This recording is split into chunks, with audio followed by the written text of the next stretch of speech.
Hello everyone, my name is Timothy Kot and I'm a first year life design student and a freshman at Morristown High School. When Mr. Daly first came into my last period English class and explained what this course was about, I was actually interested. Usually by last period, my brain is just done. I'm usually just staring at the clock, waiting for the bell so I can go home. But when he started talking about a class where we got to choose what we worked on instead of just following a syllabus, it actually caught my attention. Most classes tell you exactly what to think, how to do the work, and exactly when to turn it in. You're basically just following a checklist. But here was a class that said, you figure out what's important and you make the plan. I immediately knew I wanted to take it because it felt like I'd actually have some say in what I was doing during an 80-minute block. I'll be honest with you. In my head, I thought I had just found a loophole. I thought it was going to be the easiest class ever. I had this vision that I'd just pick some random, basic project, finish it in about a week, and then basically just hang out for the rest of the year. I thought it was a free pass to just exist in a classroom without anyone breathing down my neck about grades or tests. But the reality of the class was actually kind of frustrating. It turns out having no rules is way harder than having someone tell you what to do. When there's no one giving you a worksheet, you have to face the fact that you might not even know where to start. It's a lot of pressure when you're the only one responsible for your progress. All that freedom actually felt like a lot of weight. It's a weird, annoying feeling when you realize the only reason you aren't getting any work done is just you. I kept waiting for a good idea to just fall into my lap, but the weeks kept passing and I still had nothing. Seeing everyone else start their projects made me feel even more behind. I looked around the room and it seemed like everyone else had it all figured out. All my friends were picking these straightforward things, stuff they were already into or things that were easy to plan. They were actually doing stuff, and I was just sitting there, staring at a blank Google Doc, feeling like I was the only one who was stuck. For weeks, I had zero ideas. I'd come to class, open my laptop, and just look at the screen until the bell rang. I felt like I was falling behind before I had even really started. Every time Mr. Daly walked by, I'd try and look like I was typing something important, but I was really just stuck in my own head. When I got overwhelmed like that, I had just shut down. I didn't get loud or stressed out in a way people could see. I just kind of disappeared.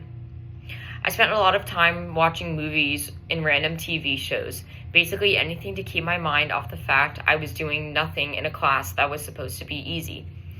It's a cycle that sucks. You're stressed about work, so you watch something to relax, but then you feel even worse because you know you're wasting time. You're watching the screen, but you aren't even enjoying the show because the voice in the back of your head is reminding you of everything that you're ignoring. You're sitting there, resting, but your brain feels exhausted from the guilt. Eventually, I realized I couldn't do that all year. Everyone around me was building things or learning new skills, and it made me realize I was going to regret it if I just spent the whole year avoiding work. I saw people actually getting excited about their ideas, and I realized that I wanted that too. I spent a few days trying to force myself to come up with something deep or impressive.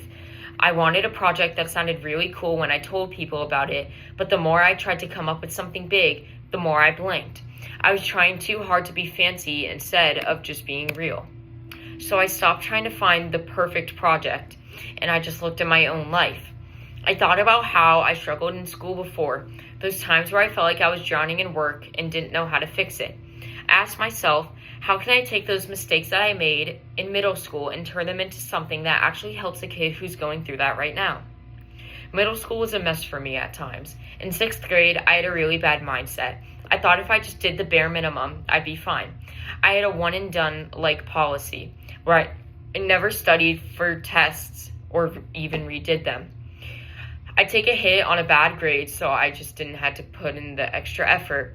I thought I was being smart by saving time, but I was really just setting myself up to fail later on.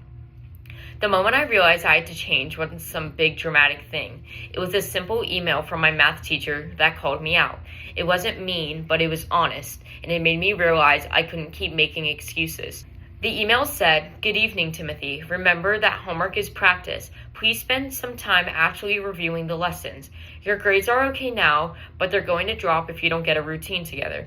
You haven't turned in 3 of the last 5 assignments." Seeing it written out like that made me realize how much I was actually slacking. At first, I told myself I'd just do the work that night and it'd be fine. But as I sat at my desk, I realized it wasn't just about one math assignment. I needed a whole different way of doing things. I always meant to do well, but I didn't actually have a plan of how to stay on track. I told myself, no more scrolling through TikTok for hours, no more just one more episode. But wanting to change and actually doing it are two different things. I'd sit down to work and my mind would just wander. I'd sit there for an hour doing nothing because the room was too quiet and my brain wanted to be distracted. This kept happening until I just asked a friend how she stayed so focused. I thought she was going to give me some big speech about goals or the future. Instead, she told me to put my phone in a different room so I couldn't get to it. It sounded way too simple, like something a teacher would tell you, but it actually worked. Without my phone right there, I eventually got bored enough that doing my work felt easier than just sitting there doing nothing. That's when I figured out my life design project. I realized it shouldn't just be about studying. It should be about how to actually stay motivated when you're tired and your phone is right next to you. I wanted to focus on how to keep going when you feel like you have no energy left. So I'm making a guide and a lesson plan specifically for middle schoolers to use whenever they're getting that feeling. I remember being in 6th grade and feeling totally overwhelmed by having so many different teachers assigning me so many assignments. I wanted to give them something they can use the second they start getting that feeling. I'm trying to make the thing I wish I had back then. It's not going to be a lecture or a bunch of boring advice. It's going to be about environmental design. Basically, how to set up your space so you don't get distracted, and how to get over that feeling of staring at a blank page and not knowing where to start. I'm taking the stuff I learned from my math teacher's email, my friend's advice, and even all the time I wasted watching shows. I'm making a plan out of it. I want to show these kids that they don't have to wait to feel like working. Motivation isn't just something that happens, it's something you plan for. I'm still finishing the final version of my guide, but for the first time this year, I'm not just watching someone else's life on a screen. I'm actually making something that could help someone else. I'm finally doing what I set out to do at the start of the year. Thank you.